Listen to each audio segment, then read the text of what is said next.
مبدل السیئات بالحسنات غافر الذنب والخطیئات الصلاة والسلام علی موجب تخلیق کائنات سید العرب والعجم سید الانبیاء والمرسلین ابی القاسم محمد وآلہ الاطیبین الاطہرین المعصومین الہداة المہدیین الذین قال اللہ تبارک و تعالی فی شان عصمتہم و طہارتہم فی القرآن بسم اللہ الرحمن الرحیم انما یرید اللہ لیذہب عنکم الرجس اہل البیت ویطہرکم تطہیرا.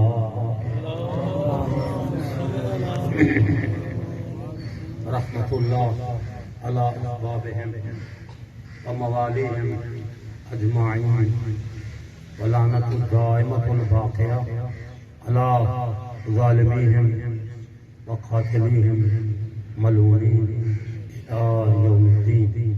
اما بعد فقد قال اللہ تبارک و تعالی وقولہ الحق. بسم اللہ الرحمن الرحیم. یا ایھا الذین آمنوا اتقوا اللہ ولتنظر نفس ما قدمت لغد واتقوا اللہ ان اللہ خبیر بما تعملون. وقال رسول اللہ صلی اللہ علیہ وآلہ وسلم من مات علی حب آل محمد جعل اللہ قبرہ مزارا للملائکۃ الرحمہ. درود صلوات.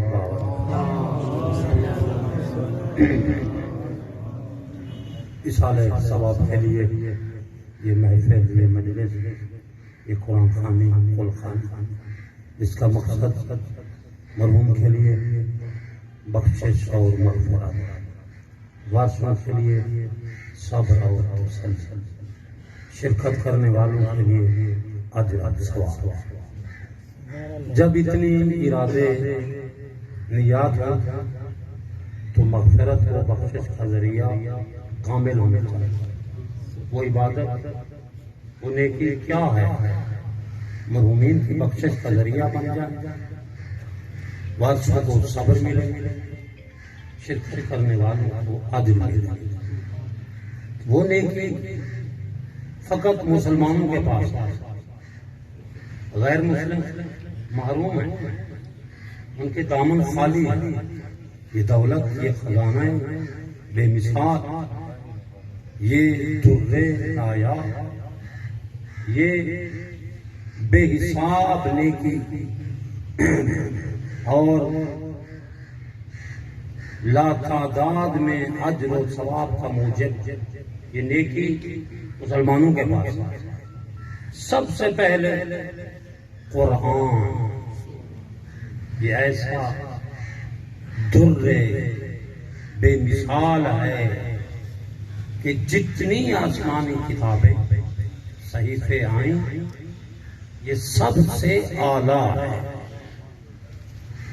اس کی عظمت کے لیے قرآن کی یہ کافی ہے کہ جب عرب کے بدو سید الانبیاء صلی اللہ علیہ وآلہ وسلم کی خدمت میں اعلان کرنے لگے، فصاحت و بلاغت عروج پہ ہے، کیا فلاں آدمی فلاں آدمی فلاں آدمی مل کر قرآن جیسی کتاب نہیں لکھ سکے؟ اس کا جواب قل کی صورت میں، اور اصول تفسیر یہ ہے کہ جو آیت قل سے شروع ہو وہ کسی سوال کا جواب ہو. سورت اسراء اور سورت بنی اسرائیل کئی نام ہیں، ان میں یہ لکھا ہے عرب کے بدو جب نبی کی خدمت میں یہ سوال کر رہے تھے فلاں بندے کی فصاحت و بلاغت عروج پر ہے، بلی وہ فصیح ہے، قرآن جیسی کتاب مل جائیں تو نہیں لکھ سکتے. اللہ کے نبی خاموش ہو، اتنے میں وحی آئی، قول لئن اجتمعت الانس والجن علی ان یأتوا بمثل هذا القرآن لا یأتون بمثلہ وَلَوْ كَانَ بَعْضُهُمْ لِبَعْضٍ ظَهِيرًا. میرے حبیب ان کو بتا دو، یہ جو کہتے ہیں عرب کے بدو مل جائیں تو قرآن جیسی کتاب نہیں لکھ سکیں گے، ان کو بتا دو تم تو عرب کے چند بدو کے بارے میں کہتے ہو فلاں فلاں مل کر قرآن جیسی کتاب نہیں لکھ سکتے. دعوے میں غصہ فرمایا پوری کائنات کے جن و انس میں، پوری کائنات، فقط خطہ عرب نہیں، پوری کائنات کے جن و انس میں اگر قرآن جیسی کتاب لکھنا چاہیں لا یاتون بمثلہ، قرآن کی مثل بھی نہیں پیش کر سکتے. اس لیے عقیدہ وہ کامل ہے جو قرآن کے مطابق.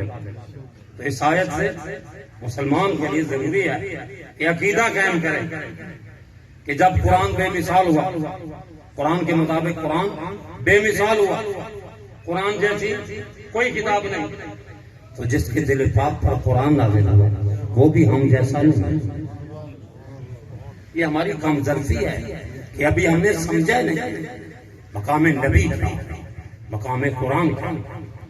اللہ اکبر. تو یہ قرآن کی بلاغت ہے کہ پوری کائنات بھی اگر مل جائے تو قرآن کی مثال پیش نہیں کر سکتے. لا یاتیہ الباطل من بین یدیہ ولا من خلفہ تنزیل من حکیم حمید. یہ تو ایسی پاک کلام ہے، باطل کا گزر ہی نہیں. یعنی اس کے مطالب ماضی میں جو خبریں ہیں وہ بھی حق و حقیقت پر مبنی، جو مستقبل کی خبریں ہیں قرآن وہ بھی حق و حقیقت پر مبنی. تو لہذا وسیلہ کا، بخشش و مغفرت کا وسیلہ پہلا قرآن. قرآن جتنی تلاوت کی جائے کم ہے، بخشش کا ذریعہ ہو. اور دوسرا وہ ذات نزلہ علی قلبک، جس کے دل پاک پر اللہ نے قرآن نازل کیا، یعنی سید الانبیاء. اب قرآن ایسی کتاب جو تمام کتابوں کی سردار، اور جس کے دل پر قرآن نازل ہوا وہ سردار انبیاء، جو اللہ کی بے مثال مخلوق ہے، ان بے مثالوں میں بھی بے مثال سید الانبیاء. اللہ اکبر. اور اس کے بعد کون؟ اس کے بعد مسلمانوں نے لکھا ہے اپنی اپنی کتابوں میں. میں نے ایک موسوعہ جس کو انسائکلوپیڈیا آف محمد و آل محمد کے نام سے ڈاؤن لوڈ کیا ہے نیٹ سے، اس میں انہوں نے لکھا کہ کچھ ہستیوں کو اللہ کے نبی نے اللہ کے حکم سے اپنی چادر تطہیر میں داخل کیا. یہ مسلمانوں میں متفقہ ہے، مشترک باتیں ہیں، مختلف باتیں حرام ہیں کرنے. اللہ اکبر. اللہ کے نبی نے داخل کیا. اور قابل توجہ نکتہ یہ ہے کہ اس چادر میں جب بھی جو بھی جس وقت بھی داخل ہوتے ہیں پہلے نبوت کو سلام کرتے ہیں، پھر اجازت طلب کرتے ہیں. اس سے پہلے جب بھی نبی کی خدمت میں آتے تھے سلام کرتے تھے اور تشریف فرما ہوتا. لیکن یہ کوئی خصوصی جلسہ ہے، یہ کوئی خصوصی مجلس ہے جس میں سلام کے بعد اجازت طلب کر رہے ہیں تاکہ قیامت تک کے آنے والی نسلوں کو بتا دیں. یہ نہ سمجھیں یہ گھر کے بچے تھے، وہ داماد تھے، وہ بیٹی تھی، آ گئے تو نبی نے داخل چادر کیا. تمام نے یک زبان اجازت طلب کر کے دنیا والوں کو بتایا ہم اپنی مرضی سے نہیں، نبوت کی اجازت سے داخل. اب صدیقۃ الکبریٰ کی روایت ہے کہ جب یہ ہستیاں جمع ہو گئیں، میں اس موسوعہ انسائکلوپیڈیا سے پڑھ رہا ہوں، تو خلاصہ میں نے آپ کیا جمع کیا ہے، وہ پیش کر رہا ہوں ہدیہ آپ کی خدمت میں.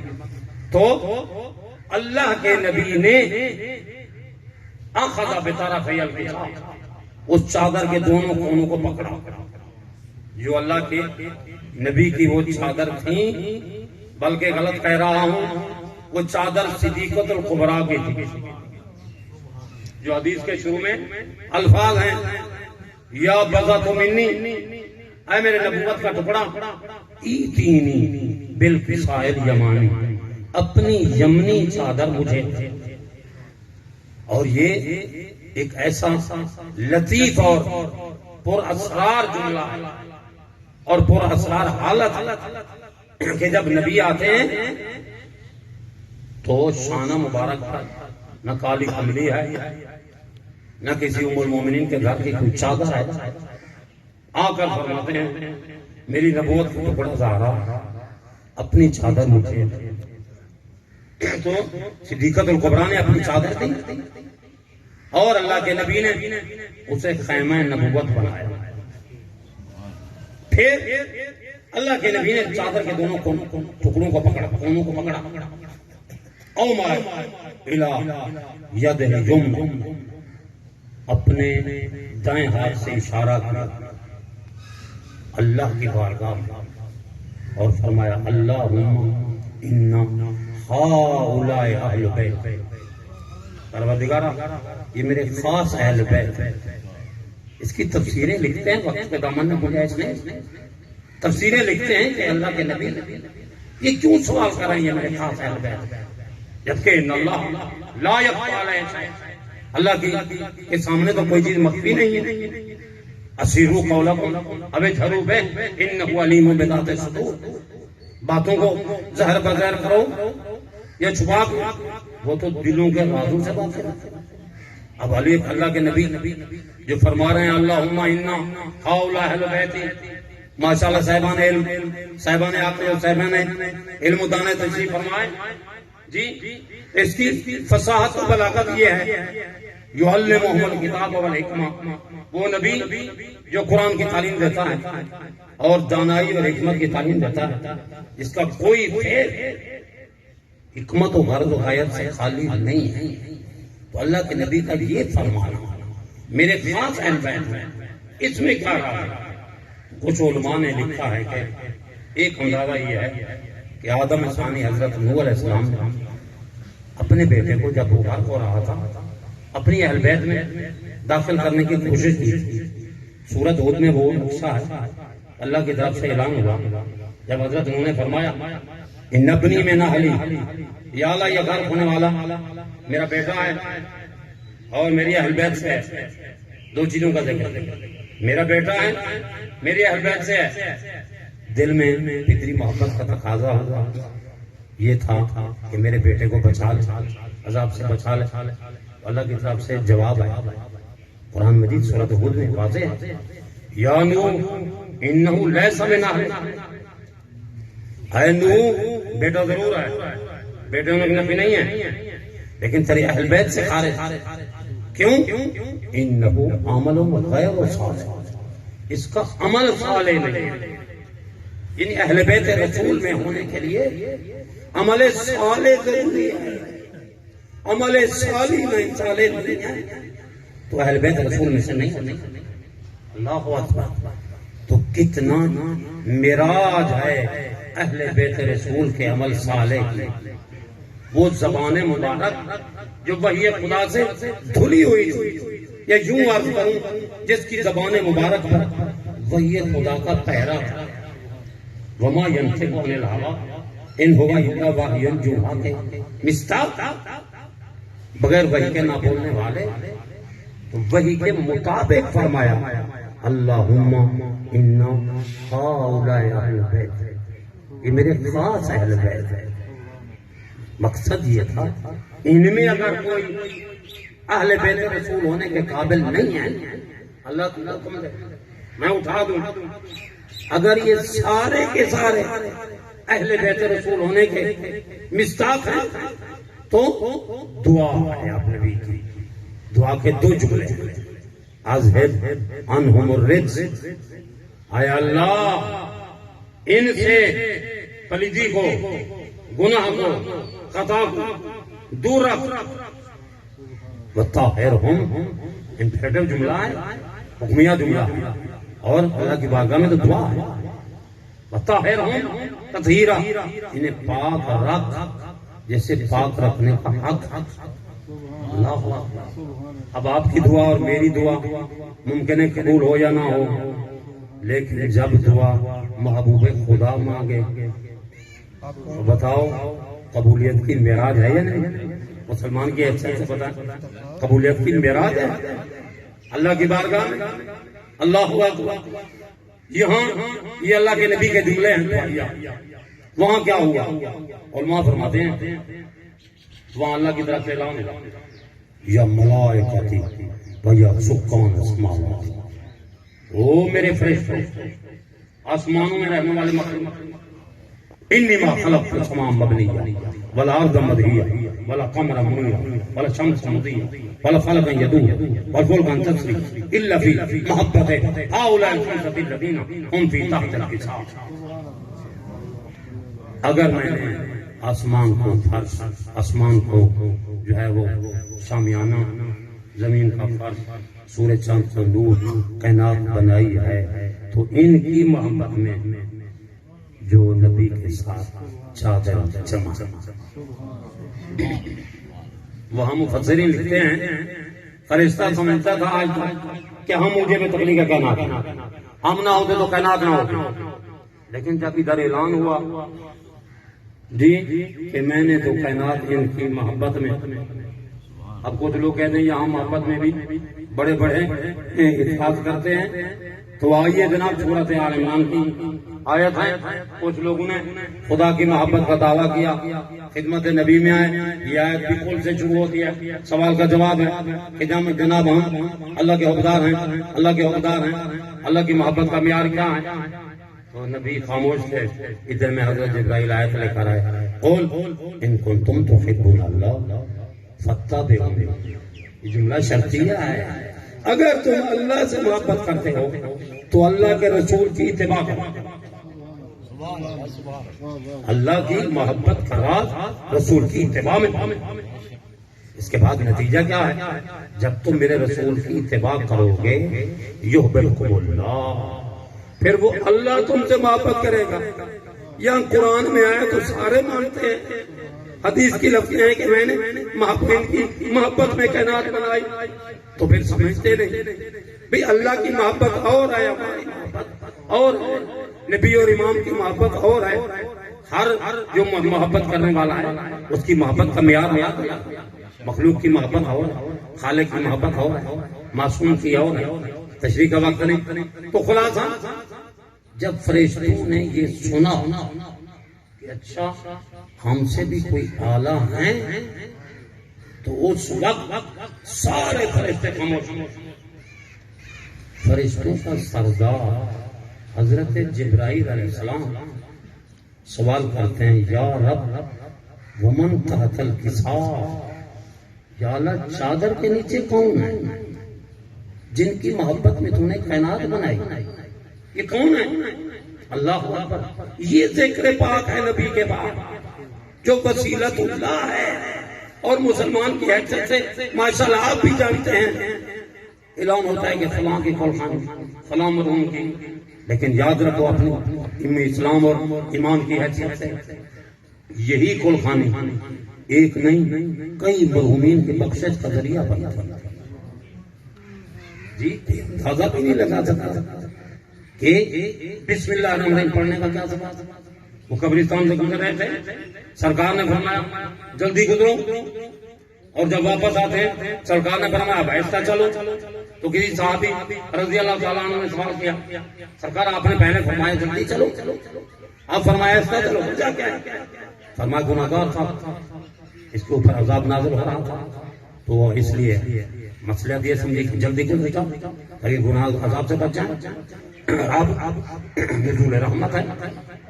پوچھا گیا تو ماشاءاللہ آپ صاحب واقف ہیں جانتے ہیں تو اللہ کے نبی کے زبان دل فضا صلی اللہ علیہ وآلہ وسلم سے یہ تلاوت ہوئے کہ مرنے کے بعد اس کے ہاں ایک بیٹا پیدا ہوا. اس کا بیٹا بڑھتے بڑھتے آج اس قابل ہوا کہ اس کی گھر والی نے اس کے بیٹے کو معلم قرآن کی طرف بھیجا. تو معلم قرآن نے اس کے بیٹے کو بسم اللہ پڑھایا. جب اس کے بے عیب بیٹے نے بسم اللہ پڑھی خدا کی رحمت کو جلال کہ جس کا بے عیب بیٹا مجھے رحمان رحیم کے نام سے پکارتا ہے میں اس کے باپ پر عذاب نازل کروں، یہ میری رحمت کے خلاف ہے۔ لیکن رحمت خدا تو بہانہ ڈھونڈتی ہے، کجا وہ بد کردار، وہ گناہگار، اور کجا بسم اللہ۔ پھر اس پر اگر تجزیہ کریں تو کتنی مائیں ہیں جو صبح سویرے اپنے بچوں کو قرآن پڑھانے کے لیے بھیجتی ہیں، کتنی وہ باپ ہیں جو تاکید کرتے ہیں۔ جی یہ تو ہمارا معاشرہ گواہ ہے، ماشاءاللہ آپ خود اس چیز کے بہترین جو ہے وہ مشاہدہ کرنے والے ہیں۔ اللہ ہم سب کو بھی توفیق عطا فرمائے۔ یہ نہ ہو کہ قرآن مجید قیامت کے دن اللہ کے نبی فرمائیں یا رب ان قوم اتخذوا هذا القرآن مہجورا، یا اللہ میں نے تو بہت تاکید فرمائی تھی لیکن میری قوم نے قرآن کو چھوڑ دیا، جبکہ قرآن بخشش کا ذریعہ، نبی کا ذکر بخشش کا ذریعہ، اور ان کی سیرت پر عمل کرنا بخشش کا ذریعہ، اور پھر اس کی پاک جب یہ نبی کا کلام ہے اور یہ حکم ہے وما ينطق عن الهوى، تو اللہ کے حکم سے نبی نے فرمایا یہ میرے اہل بیت ہے، اس لیے تو اللہ کی طرف سے پھر تائید ہوئی۔ جب جبرائیل نے پوچھا یہ کون ہے تو نام نہیں بتایا، پہلے مقام بتایا، ہم اہل بیت النبوہ ومعدن الرسالہ، یہ نبوت کے گھر والے ہیں، یہ نبوت کے گھر والے ہیں۔ رسالت کی کون سے تو ابا کے جس سے سونا چاندی نکلتا ہے، پتہ چلا یہ نورانیت کی کام ہے جس سے نبوتیں رسالتیں نکلتی ہیں۔ اللہ اکبر، کیا مقام ہے۔ جی جبرائیل کو جواب ملا۔ اب دیکھیں جبرائیل نہیں پہچان سکا یہ کون ہے، یہ کون کے الفاظ سے تو وہ سوال کرتا ہے جو نہ پہچان سکے۔ جبرائیل بتا یہ کون ہے، جی جب جبرائیل نہ پہچان سکے، یہ وہی جبرائیل تو آئے جو شب معراج نبی کا ذکر سیدھا جا رہے تھے ایک مقام پر، نبی سے ساتھ جاتے جاتے روک گئے جبرائیل، تو اللہ کے نبی نے فرمایا کیا ماجرا ہے؟ عرض کرتا ہے سرکار لو تنو تو ان مولا تھا لا درک، اگر میں ایک انگلی کے پروئے کے برابر بڑھتا ہوں تو میرے پار چلتے ہیں۔ یہ کتنا درس ہے مسلمانوں کے لیے۔ جبرائیل آگے بڑھتا ہے ساتھ تو پار چلتے ہیں، اور جو کہتے ہیں اپنے جیسا اس کا سر بھی نہیں چلتا۔ اللہ شرم کرنی چاہیے، یعنی اتنا جسارت صحابہ کے بارے نہیں، اہل بیت کے بارے نہیں، خود نبی کے بارے میں بڑی جسارت ہے۔ اللہ شفا یاب فرمائے اس روحانی بیماری سے اگر قابل شفا۔ اللہ اکبر۔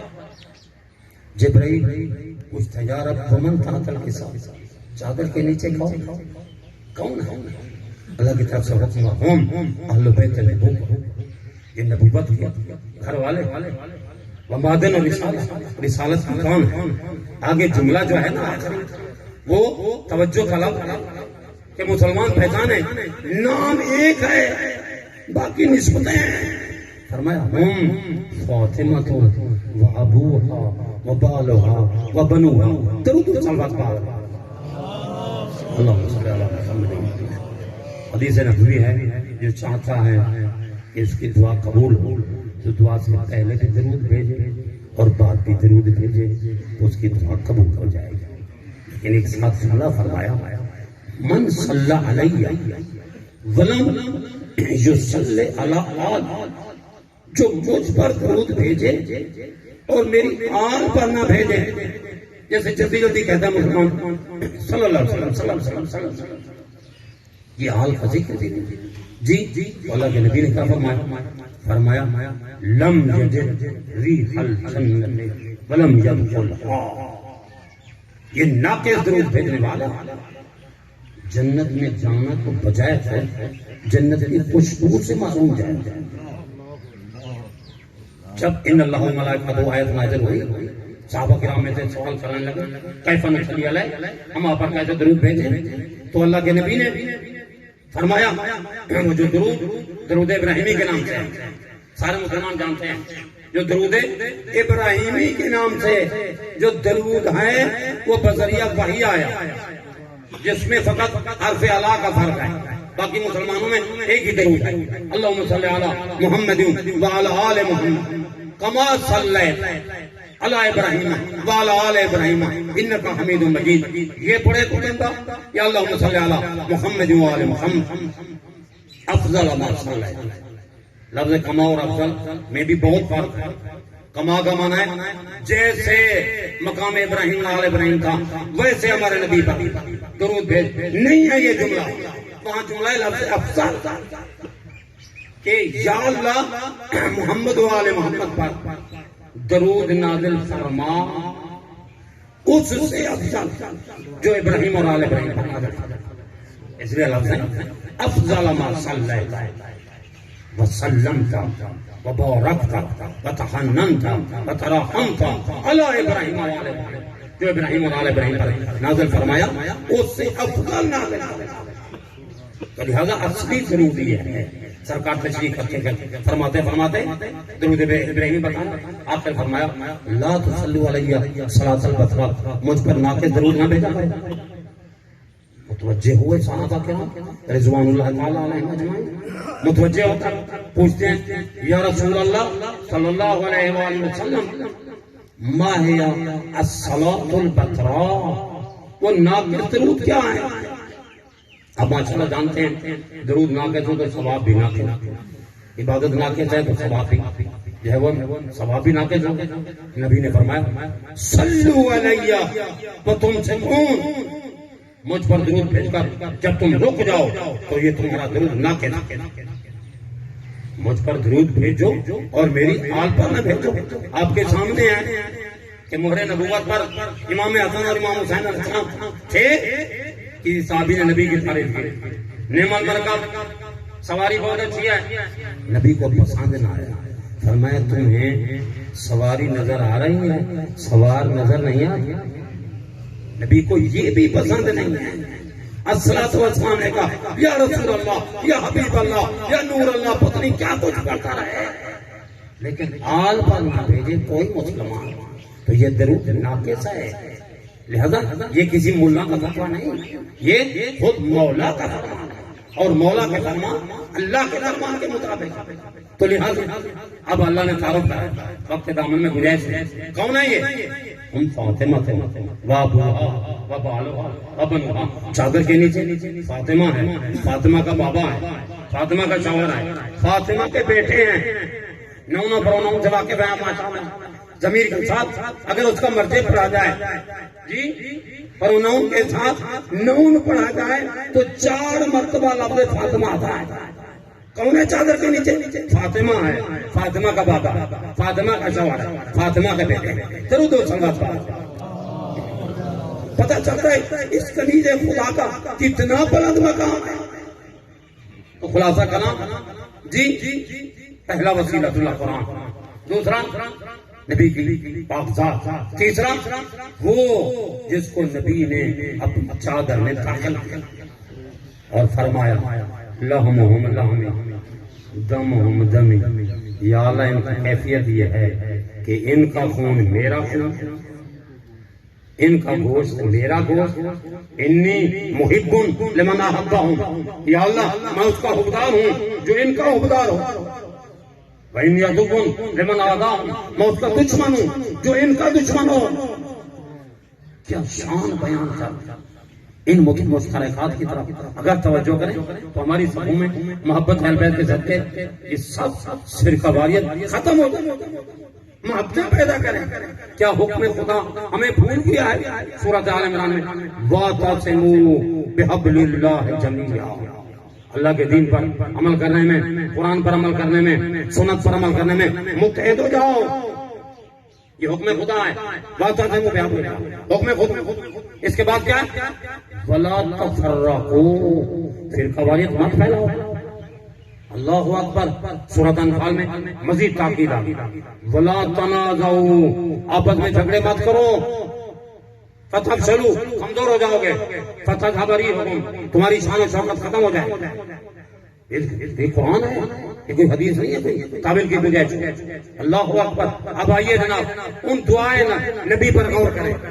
اللہ کے نبی نے 2 چیزوں کا ذکر کیا. یا اللہ ان سے غلطی کو دور کر، ان سے گناہ کو دور رکھ، ان سے خطا کو دور رکھ. نبی نے دعا مانگی. حضرت جبرائیل نازل ہوئے. جب آنے لگے نا جبرائیل، اللہ نے فرمایا رک. جبرائیل نے خاص خیش جب عرش والوں کو فرش والوں کی قدر و منزلت کا علم ہوتا ہے پھر خیش جبرائیل نے خیش کی یا اللہ اجازت ہے میں بھی اس محفل میں داخل ہوں، میں اس نورانی محفل میں داخل ہوں. دیکھیں فطرتی چیز ہے کہ جو کسی کے محبوب کی طرف جا رہا ہو تو پھر بندہ کوئی ہدیہ دیتا ہے، تحفہ دیتا ہے. میرے محبوب کے پاس جا رہا ہے تو ہدیہ پیش کرے. اب کوئی نورانی روحانی کوئی حالت تھی جس کو لفظوں میں بیان نہیں کیا جا سکتا. لفظوں میں تو وہ جو صورت ہوتی ہے صحیح معنی میں وہ بیان بھی نہیں ہو سکتا. جبرائیل آیا، اللہ نے کچھ ہدیہ دے دیا اور میں اندر کی بات اندر کی. جب جبرائیل آئے نا مسلمانوں اس وقت اجازت طلب کی، اللہ کی طرف سے اعلان، اللہ کے نبی کی طرف سے جواب آیا وعلیکم السلام یا امین وحی اللہ، اے اللہ کی امانت کے، اللہ کی وحی کے امانت دار تجھ پر بھی سلام. پھر اجازت طلب. جبرائیل نے اجازت طلب. پہلے جب جبرائیل آتا تھا تو سلام کرتا تھا، اب اجازت طلب کی. اجازت طلب کے اندر داخل ہوئے تو اندر سے کوئی اپنا نورانی لفافہ نکالا جس پر لکھا ہوا تھا انما یرید اللہ لیذھب عنکم الرجس اہل البیت ویطہرکم تطہیرا. دعا میں 2 جلد تھے، قبولیت میں بھی 2 جلد کا ذکر ہے.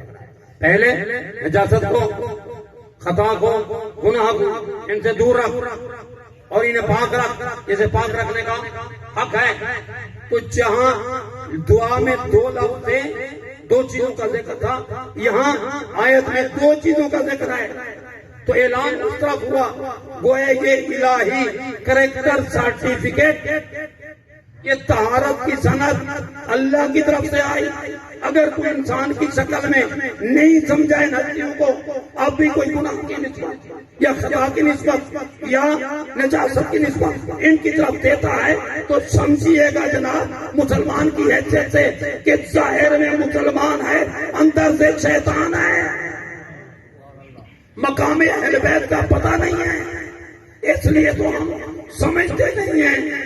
اللہ اکبر. اس کے جملے ہیں لما خلق اللہ آدم، یہ آخری جملہ لما خلق اللہ آدم، جب ابو البشر حضرت آدم علیہ السلام اللہ نے پیدا کیا التفت الی یمنۃ العرش، عرش کے دائیں جانب اشباہ من نور رکعا سجدا مسبحا ومحمدا ومبکرا. فرمایا دیکھا کچھ ہستیاں ہیں نورانی جو کچھ رکوع میں، کچھ سجود میں، کچھ تسبیح میں، کچھ تحلیل میں، کچھ تکبیر میں.